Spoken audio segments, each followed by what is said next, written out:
Hey America, welcome in to Wiff Talk. We haven't had one of these episodes in about 4 years. I know that's crazy to think about. The 2019 season, that was the last time we had the show and all that. Tim Finnegan here with the commissioner, Alan Williams, and as we enter in to postseason, baby, we're going to be getting all sorts of action starting on Tuesday and Friday. So Tuesday we got the playoffs. Yep. 6 teams.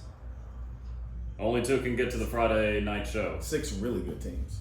Like, this has been a great season. Like, I know it's been a while since we played and like came together and all this, but my God, man, this season has been a lot of fun. I mean, the regular season finale alone. I mean, every game except that 3rd game came down to the last second, man. Yes. And I mean, you talk about people turning around their seasons. We got 3 teams that you could argue that really didn't have a lot of experience coming into the year. Right. One of them is the number 1 team. The other 2, they caught on, and they really gave some of the playoff teams, a scare. And it's like, man, people are getting so much better. I'm already hyped up for the fall season. It's going to be good. We're just going to wait for the heat to die down just a little bit before we start that. Just a little bit. But talking about Tuesday night, man, we got 4 phenomenal matchups starting at 6:30 at Legendary Pub Park in the backyard of Daly's Irish Pub. And you're going to want to be there for all 4 from 6:30 to about 10 o'clock. I mean, every matchup is a blockbuster, and I'm expecting a lot more of what we saw last week. Honestly and truly, yes. Yes, there's going to be good pitching. There's going to be great hitting. I think we're going to go to the last inning every game. Did you notice that in the last every week, game. Like this past Tuesday, we hadn't gone to a 5th inning yet. We had 3 of them. Yep. We hadn't had a tie yet. We had 1. Everything all the records were broken at the very end, and the home run race, which we'll get into later on, came down to 1 swing. I mean, the top 3 people were all separated by 1. 18, 17, 16. Yep. How crazy is that? That's insane. So, all right, so for the number 1 seed and the number 2 seed, how many top 10 people do we have in the home run list? And the home run list? Oh my gosh. I mean, if we take a look at the list basically over here. their lineups? Is that what it is? Just their lineups? Well, you say that. I mean, you started off at the beginning of the season. Garrett Waters was the home run king. Didn't even have any competition. I mean, it started off, it was him and Nathan after week 1. Yep. Right? Garrett Waters, Nathan Burrows. 3 home runs on opening night. Okay, set the stage. Bombing. Garrett was killing it for a couple of weeks, and then the rest of his team caught up to him. And so then you end off with Charlie Spencer, Mike Coppersmith, Cramblett was hitting a little bit. I mean, Cromer, all of them. I mean, they were all hitting with the underdogs and all that. But then they started to get a little separation about mid-season. Charlie and Copp started to get a little separation. Yeah. And then really exploded the last couple of weeks. Yep. And then at the very end, you're taking a look at Charlie Spencer really made the biggest push out of the top 4. Well, yes, he did. And then the last game, sorry, Copp, he struck out the first at bat. It's the first time I've seen him do that all season. I don't remember him striking out any of the season. Week 1? No, just this past week. No, I mean, I think he struck out week 1. Week 1 against the Wiff All-Stars on opening night. Really?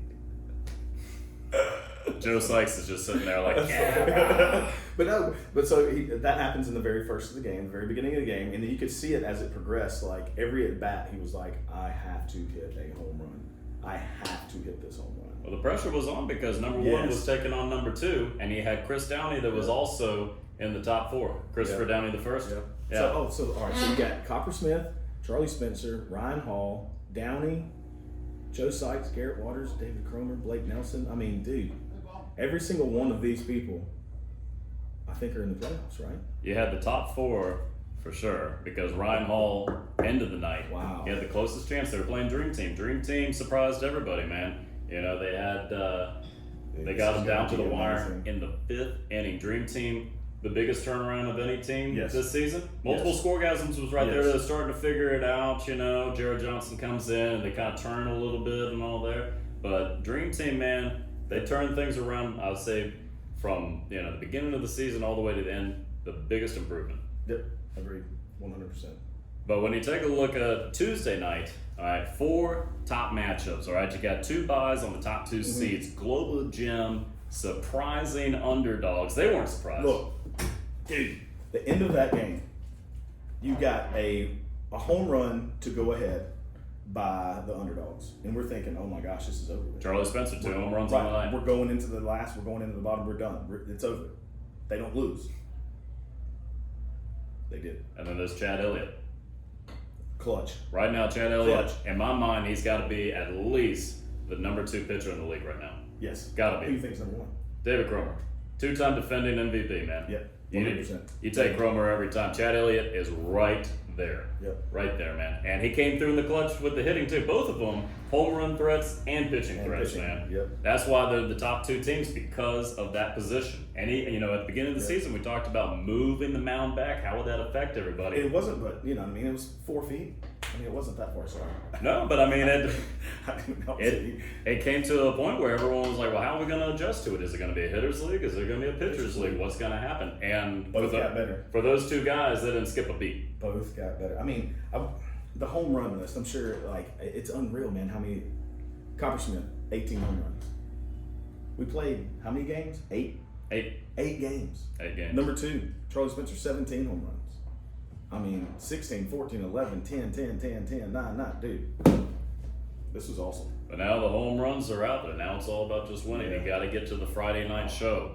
So And a lot of home runs this week. when you take a look at the top 2 teams, Globo Gym at the number 1 undefeated after upsetting underdogs on Tuesday night.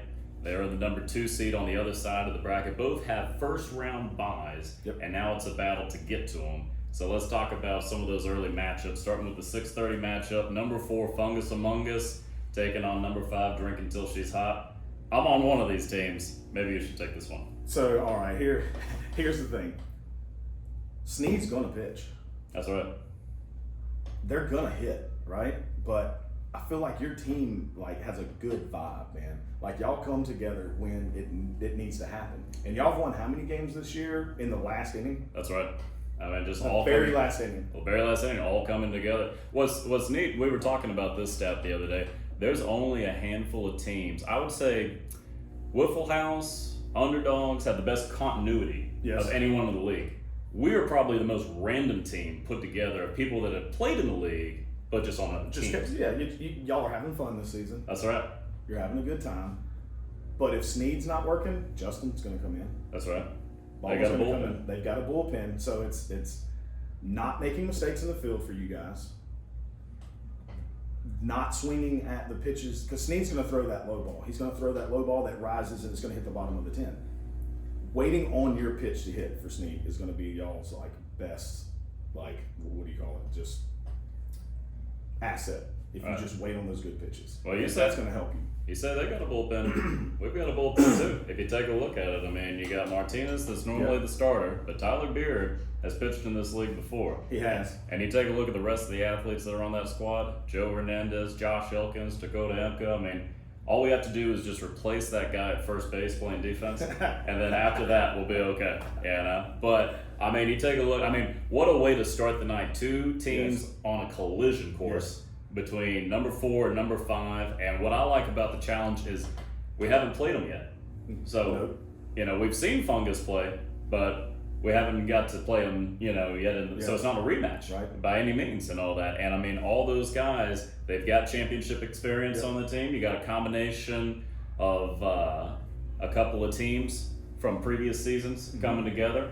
All right. And then, I mean, the way that, you know, Drew Stever's hitting right now. Josh Giraldo was killing it the other night. Josh is a huge asset for them on defense. That's right. Third base, dude, he's not going to miss it.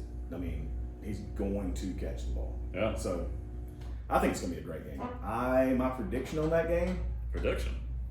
Are we doing that? Are we picking teams Maybe at the end. at the end? Maybe at the All end. right. Maybe at the end. But whoever does win game 1 is going to get the 8 o'clock matchup against the number 1 seed Globo Gym. And let's talk about these guys, man. Like they've come together. Now they played a couple of seasons ago previously. I remember what was it? Shea Pryor put together a team. Yep, sure did. Yeah, that's the first time you saw Josh Hollingsworth and Chad Elliott. Yep. Okay. Now they bring in, you know, Brian Howell, and I'm not sure what the free agency contract was for Chris Downey, Yeah. but you know, somehow they That got was a him. great pickup. Somehow they got that guy. I don't know. He's all right. I 14 thought he was home going to runs. play with us, but you know, yeah, Man. like that right now. Well, free agency tracker Hard to later on. Yeah. But did you like the magazine cover this week? Yes, I did. The curious case of Globo Gym. Yeah.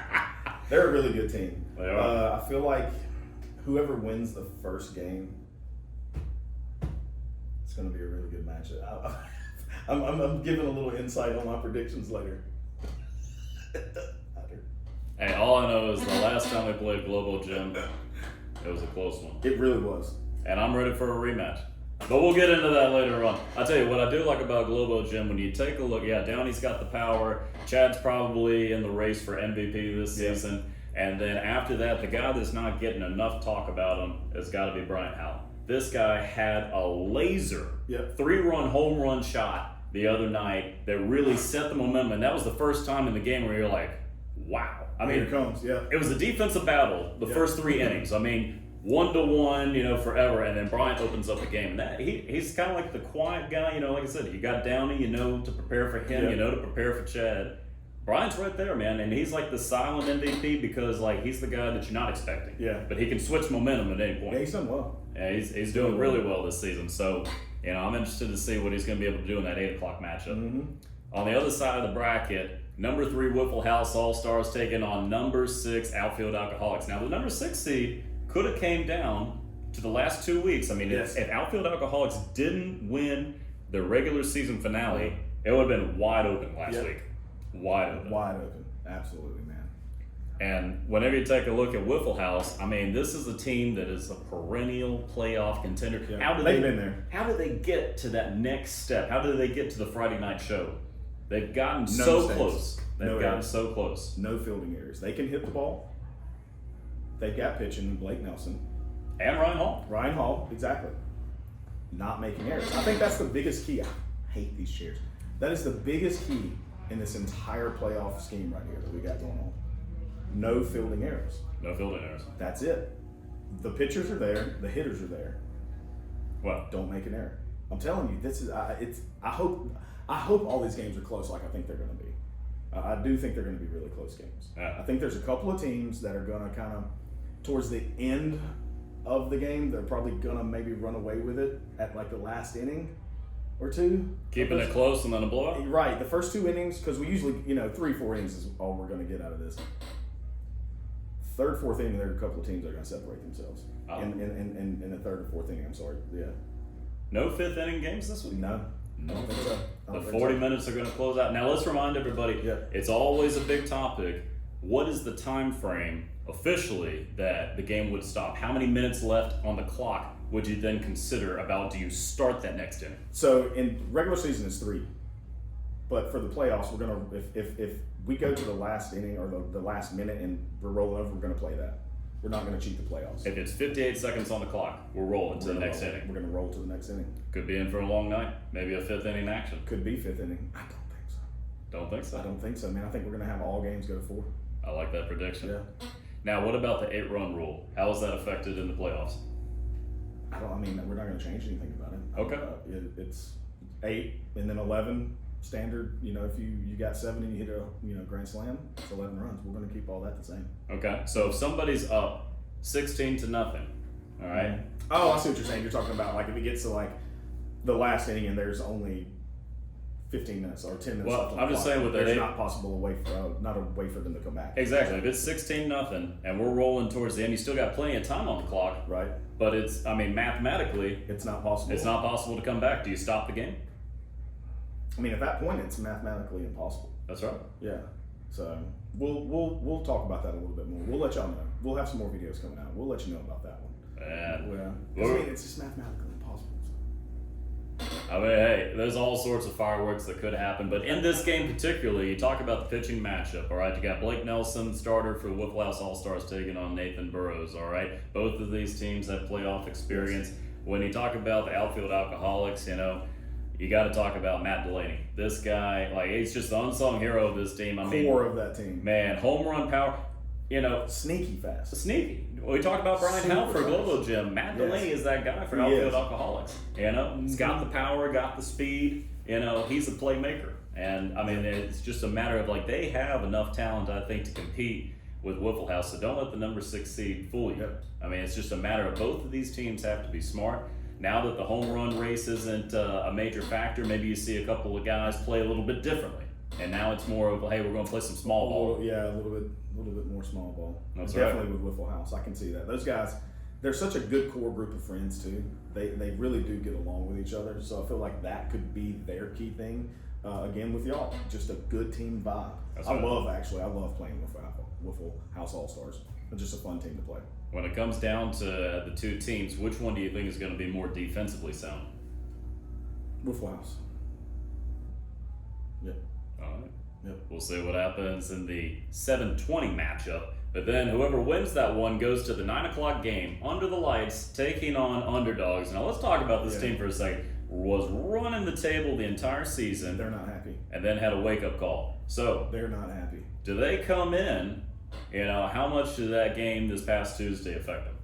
Oh, immensely. They're not. I mean, can we go ahead and start doing predictions now? Because I'll start at the top. All right. That's my pick. Underdogs. That's my pick. Underdogs. Who will they play at 8 o'clock? 9 o'clock. Globo. I think it's going to be a 1-2 match. At 9 o'clock. Oh, at 9 o'clock? Oh, I think they're going to play Wiffle House. Wiffle House. All right. Sorry. And then on the other side of the bracket, who's going to play in the 8 o'clock game? Globo Gym taking on who? If you guys don't make fielding errors, I think you guys win that game. If you make errors, they win. Because I don't think they're going to make fielding errors against you. I told you we were getting rid of the guy at first base. He's not going to play. I just don't think they're going to make that many errors. But that's a good core group of people. I think their team has come together and had a great season. So I feel like that is carrying into this game. You want to win the game. That's right. You know what I mean? You really want to win the game. I know you personally. You know what I mean? Like, I know this. But I think when you get to the number one global gym, it's, again, going to have a good first inning, good second inning.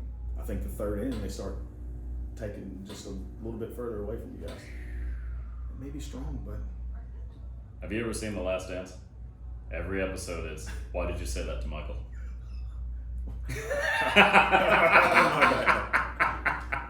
No, I'm really looking forward to Tuesday overall, man. There's not a bad matchup all night, and I can't wait to see a packed out crowd out there for all the match. If you haven't witnessed Get Wiff It Wiffle Ball, this is the week, because you're going to have that long time until it's time for the fall to roll around and all that. And so on Tuesday night, 4 mega matchups leading into the Friday night championship. Now you're rolling with 1 and 2, no upsets. No upsets. 1 and 2, no upsets. I respect that.